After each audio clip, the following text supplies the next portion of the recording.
Saglit lang naman ako sir eh. Hindi naman nagtagal. Yung matagal tsaka yung saglit lang sir, nakaabala ka na sa mga dumadaan dyan sir. Ginagawang sasakyan. Oo nga no. Ito na mga puro, mga parang talyer pala to. Lisensya. Kanan lang tayo kanan. Hanggang muna dyan, wala pa lisensya. Kasi titikitan po to. Meron po complaint dito. Ang ano po natin dito, kung walang lalabas sa driver, tinutawag natin. Eh, dyan ka naman, meron ko lisensya. Meron ako lisensya. Oo, amin na. Titikitan natin yan. Lisensya ko? Oo, lisensya ko. Ikaw yung magka-drive kasi ito eh. Ikaw magka-drive dito, ikaw magka-drive. Wala, meron ka lisensya. Ikaw hindi ka magtitikit. Kung hindi ka magpapatikit, tawag natin. Uwi lang sa payatan. Tikitan namin sir. May lisensya. Ay wala dito sa yung break. Puro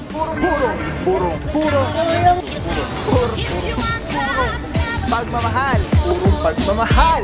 What is up guys? Pagpapaulit po ng pagmamahal Lungsod Quezon, alam mo din Mayor Mayor Jordan Monte, Vice Mayor Gian Soto. Tuloy-tuloy ang pagbabago. TTMD hindi kasi pagaling sa Dexa Cardenas together with MMDA Seated 1 Boss Vic Acerto.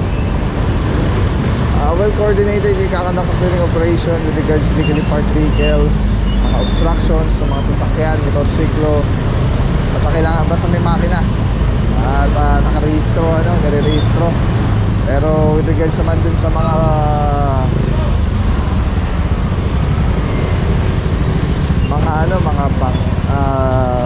upuan, lamesa, sa mga bangketa, mga pushcart, basta walang makina, hindi po natin na sakot ng tropa.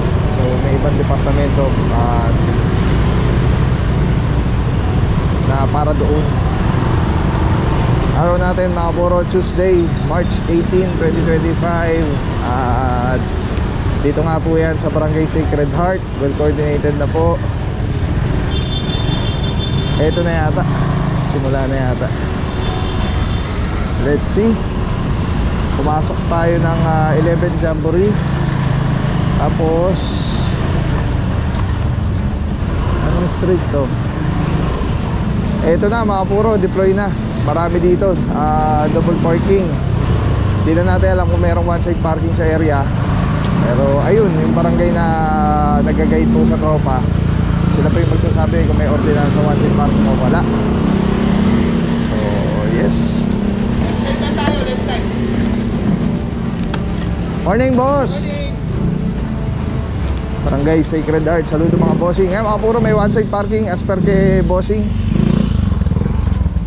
At so pwede dito bawal. So meron po dito na abutan dalawa, isang sedan at isang public utility jeep. Sama na dyan Officer Batilo. Good morning bossing. Alright mga puro, Officer Batilo, good morning sir. TTMD sir, mga boss. Boss, ano reklamo natin dito sa area bossing? Ito yung reklamo natin dito, galing po sa 888 talaga. Yun ang nire-reklamo dito, ito mga ginagawang sasakyan. Oo nga no.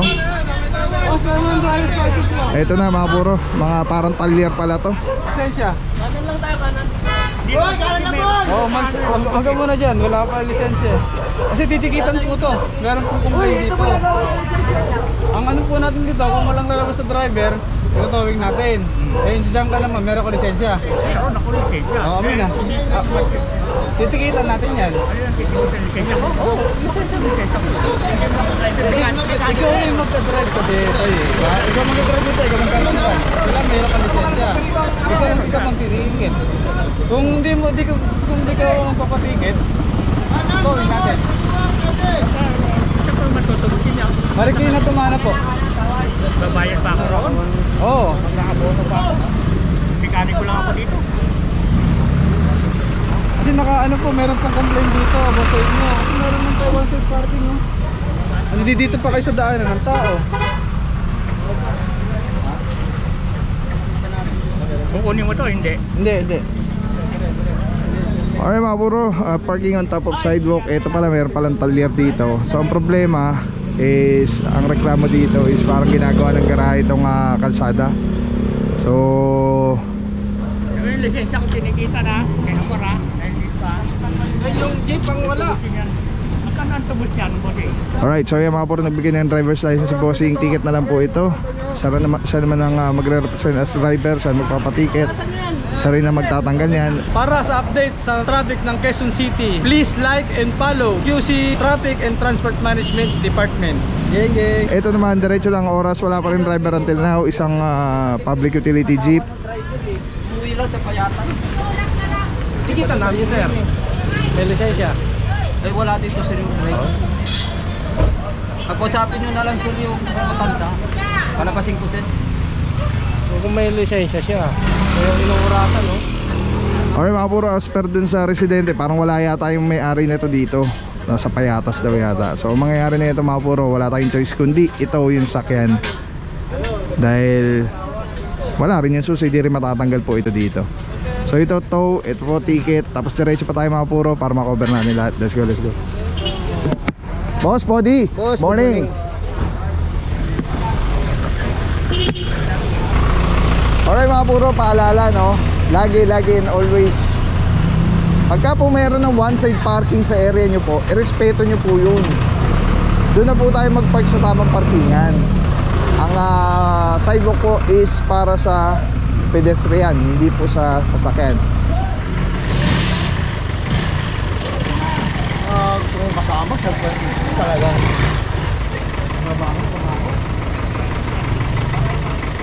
Alright mga puro, clear na po yung area. Natikitan dito yung sasakyan na ipasok na po. Itong jeep, natikitan na rin po. Dumating yung driver o may-ari ano. Siguro kamag-anak ganyan, nasa kanya yung susi. Ayan, may nag-represent ng driver, nagpatiket. Titikitan na ni Officer de Guzman. Sama na dyan sa Arsenal, Eransay de Guzman, Santa Cruz, Francisco, Romero, Batilo, Alvario.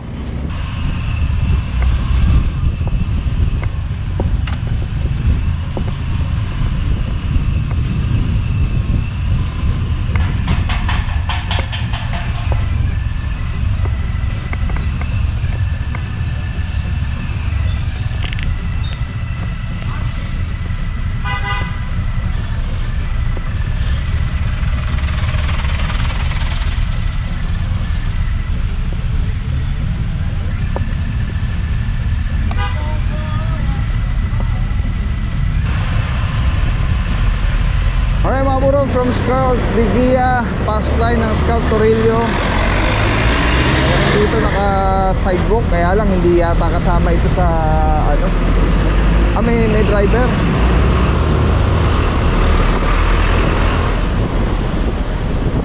From Torillo, pasok ng Scout Pentabella. One side parking kaliwa. So meron dito sa kanan, may driver, maalis naman na. May driver siya sa driver seat. Nasa sidewalk. Ito isang L300, nasa sidewalk din. And isang van. Yan, park tayo dito sa tamang parkingan.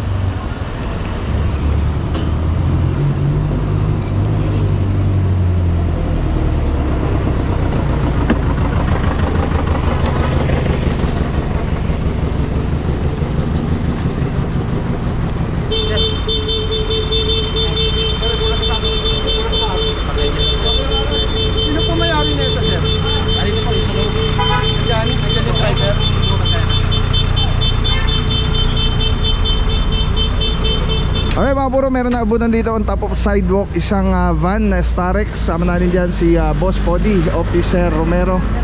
At mukhang ito na yung may-ari, lumabas na. Papatiket na lang po ito. So ticket na lang basta may driver. Pero pag walang driver, 5 minutes, subject for impound.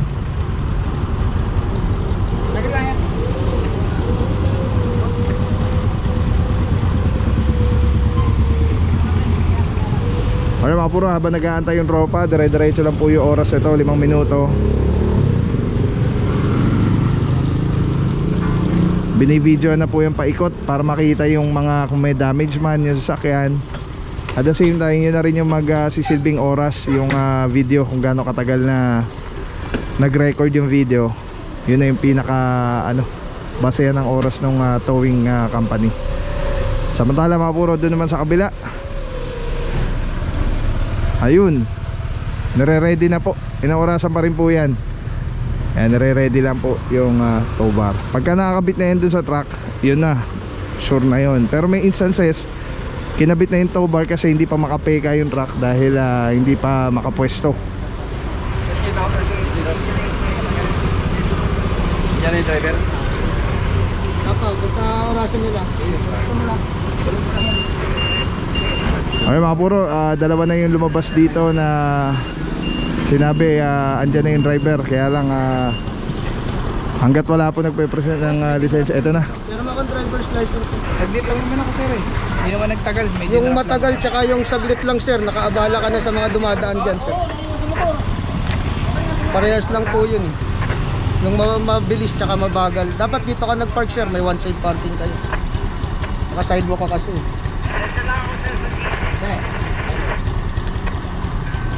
Papangas pa ako.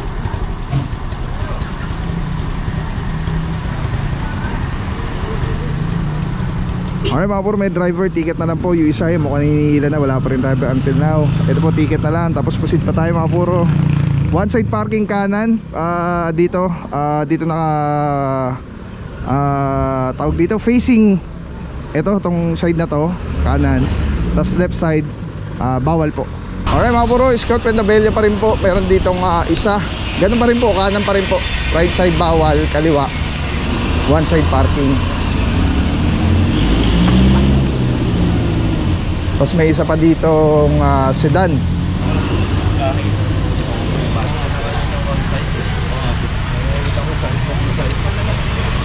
Lipat ko na lang po ngayon, sir. Lipat ko na lang po. Meron po ba?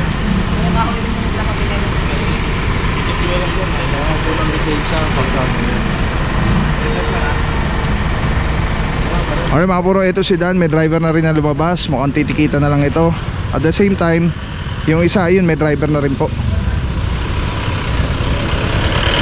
Titikita na lang din po.